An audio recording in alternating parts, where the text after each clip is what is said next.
السلام عليكم. استغلي بقى كده الموسم بتاعها وجربيها بالطريقة دي، بجد يا جماعة رهيبة جدا.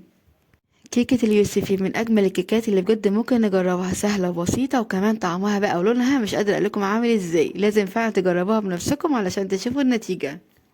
تعتبر بقى كده من الكيكات الشتوية اللي طعمها كده مميز، بمقادير بقى كده مظبوطة وكمان مختصرة جدا هنعملها مع بعض. تابعوا بقى كده معايا الفيديو للآخر علشان تشوفوا بقى الطعام والجمال ده كده عملناه ازاي. تعالوا بقى كده بينا نبدأ على طول علشان نشوف المكونات وكمان طريقة التحضير. قبل أي شيء بقى كده ما ننساش نحط اللايك الجميل للفيديو وكمان الشير ومشاركة لكل حبايبنا، لأن فعلا بجد الفيديو يستاهل. وكمان الاشتراك في القناة لو لسه مش مشتركين وتفعيل زر الجرس علشان يوصلكوا بقى كده كل إشعار جديد. تعالوا بينا نبدأ. هنسمي الله، واكيد بقى هنا معانا بطل وصفتنا النهارده وهو اليوسفي. معايا بقى هنا كده 4 حبات من اليوسفي، حجمهم كده متوسط. جبته بقى كده وغسلت كويس جدا، وهبدا بقى كده اقشره بالطريقه دي. ده كده هيكون شكله. قسمتها كده من نص اتنين على جزئين، وبعد كده بدأت كده اطلع منها البذور. اهم حاجة نطلع منه البذور يا جماعة، علشان كده دي اللي هتديكي مرارة لو ضربتيها في الخلاط بيه. طلعوها بقى كده بالطريقة زي ما انا بعمل كده بالظبط، بطرف السكينة كده هتطلع معاكم بكل سهولة. هنبدأ بقى كده ناخد اليوسف الجميل بتاعنا ده كده وهنضربه في الخلاط. وطبعا زي ما شايفين معايا كده سايبه كده قشرة واحدة معايا، لان هضربها معاهم في الخلاط. هتديكي طعم ولون وريحة بجد ما شاء الله مميزة جدا. هضربهم بقى كده في الخلاط بشكل كويس، وبعد كده هبدأ اصفيهم. فاول كده الضرب، ولو حسيت ان هنا كده مش بيلف معاكي ممكن تضيفي كده حوالي معلقتين كبار من المية، وبعد كده تبدأي تضربيهم وتصفيهم. وده كده هيكون شكل العصير معايا ما شاء الله. بصراحة يا جماعة اللون والطعم والريحة هايلة جدا. هناخد بقى كده كوبايه من العصير ده، وهدي هنستخدمها في الكيكه بتاعتنا النهارده. تعالوا بقى كده نشوف مقادير الكيكه او هنعمل ايه تاني كده مع بعض. معايا هنا طبق عميق هضيف فيه، معايا هنا كوبايه كبيره كده من السكر. ومقدار الكوبايه او حجم الكوبايه هستخدمه كده في مقدار الكيكه كله. ضفت كده كوبايه من السكر، وهضيف معاها كده بيضتين، والبيض بقى هيكون بدرجه حراره المطبخ او الغرفه. معايا هنا كمان معلقه صغيره من الفانيليا. بشكل بسيط جدا هضرب بقى كل المكونات الجميله دي، سواء بقى كده مضرب يدوي او مضرب خلاط، قصدي هو الخلاط او مضرب كهربائي. وكمان ضفت بقى كده رشه بسيطه من الملح. انا استخدمت النهارده المضرب اليدوي، وهو خد معايا وقت شويه بس ان هيديكي برضو نفس النتيجه. لو حابه تسرعي في الوقت استخدمي كده الخلاط. هضربهم بقى كده حوالي 5 دقايق لحد ما نوصل للقوام واللون ده. لون يكون فاتح وقوامه هش معايا بالشكل ده. خلطتهم بقى كده مع بعض حوالي كده 5 دقايق لحد ما وصلت بقى للقوام واللون ده. قوام كده يكون هش معايا وكمان لون فاتح. بعد كده هبدأ اضيف معايا هنا نص كوباية من الزيت. الزيت بقى اللي استخدمه زيت يكون لونه فاتح، وكمان كده يكون ملوش اي ريحة خالص.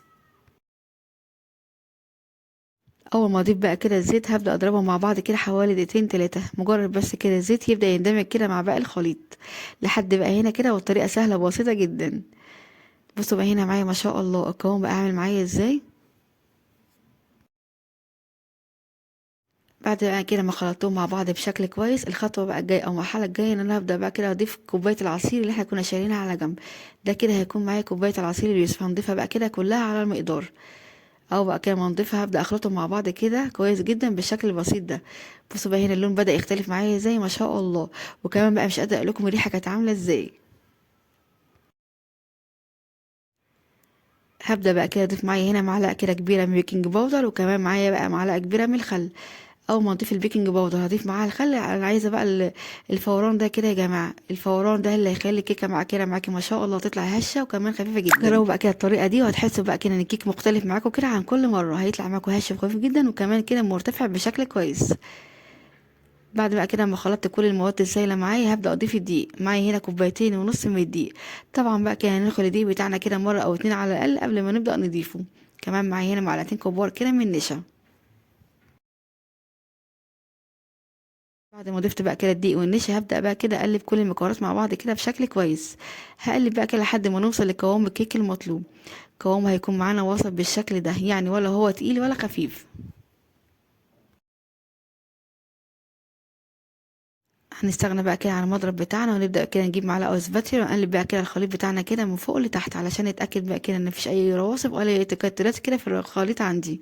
بصوا بقى هنا معايا ما شاء الله القوام بقى كده هنا ممتاز جدا.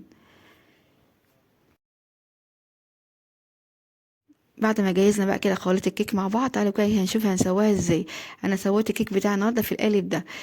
جبته بقى كده ودهنته كده كويس جدا بالزبده، وبعد كده بطنته كويس جدا بالدقيق. افضل نتيجه يا جماعه لتسويه الكيك او اي معجنات معاكي هي الزبده. تدهني الصواني بتاعتك او القوالب بالزبده او السمنه، تديكي نتيجه هايله جدا للتسويه. هنضيف بقى كده حوالي 3/4 الخليط، وهنسيب كده حوالي ربع، يعني عشان بس كده ان احنا هنستخدم كده حشوه لذيذه جدا في كيك النهارده. حبيت كده اخلي الطعم وكمان الشكل يكون مميز شويه او مختلف عن باقي الكيكات اللي احنا عملناها مع بعض. والحشوه بقى اللي معايا هنا عباره عن، جبت كده معلقه صغيره من قرفه، ضفت عليها معلقه كده كبيره من السكر، وكمان نص معلقه كده صغيره من الكاكاو الخام. الحشوه دي يا جماعه مميزه جدا، وتخلي بقى كيك معاكي كده طعم مميز وكمان مختلف.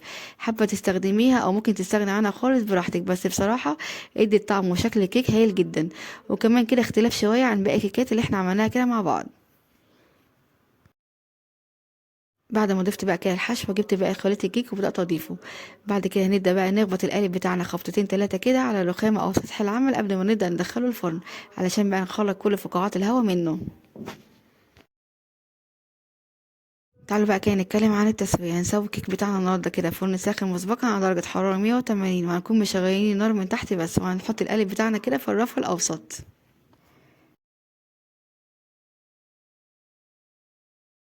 هيقعد بقى كده معانا في الفرن من 30 ل 45 دقيقة. ما نفتحش ابدا ابدا خالص يا جماعه على كيك الا ما يعدي كده حوالي 35 دقيقه عليه. بعد كده ممكن نختبره كده بعود خشبي او خله، هنحطه كده من منتصف. لو طلع معانا بدون اي عجين خالص هنطفي النار، وكده الكيك بتاعنا ما شاء الله استوى بقى تمام. هنخرجه بقى كده من الفرن، وهيبقى معانا بالجمال ده كله ما شاء الله. كيك كده لونه مميز جدا، وكمان هش ومرتفع وخفيف جدا معانا ما شاء الله. اسيب بقى كده اقلب معايا على جنب لحد ما يبرد معايا تماما، وبعد كده ابدا اقلبه كده في طبق التقديم. طبعا شفت الصوره معايا قبل شويه ما شاء الله جميله جدا. بصراحه يا جماعه كيكه بجد تستاهل كده التجربه. هنبدا بقى كده نقطعها ونقدمها بقى كده مع الشاي او القهوه بالف هنا. بصوا بقى هنا معايا ما شاء الله هشه وخفيفه قد ايه. من اجمل ولذ واروع وابسط كمان الكيكات اللي بجد ممكن تجربوها. يلا بقى كده بسرعه جربوها بنفس الطريقه ونفس الخطوات، ان شاء الله كده تعجبكم. هسيب بقى كده ليكي كل مكونات الوصفه موجوده في الوصف تحت الفيديو، بالهنا والشفا مقدما لكل هيجربها. وبكده فيديو النهارده يكون خلص معاكم. اتمنى بجد الفيديو النهارده وصفه النهارده تكون عجبتكم واستفدتوا منها. لا عقب بقى كده فيديو النهارده وصفه النهارده، ما ننساش نعمل لايك وشير للفيديو ده كده على طول، علشان هو بجد فعلا يستاهل. وكمان الشير ومشاركه لكل حبايبنا، والاشتراك في القناه لسه مش مشتركين، وتفعيل زر الجرس علشان يوصل لكم بقى كده كل اشعار جديد. اشوفكم على خير ان شاء الله في فيديو جديد. مع السلامه.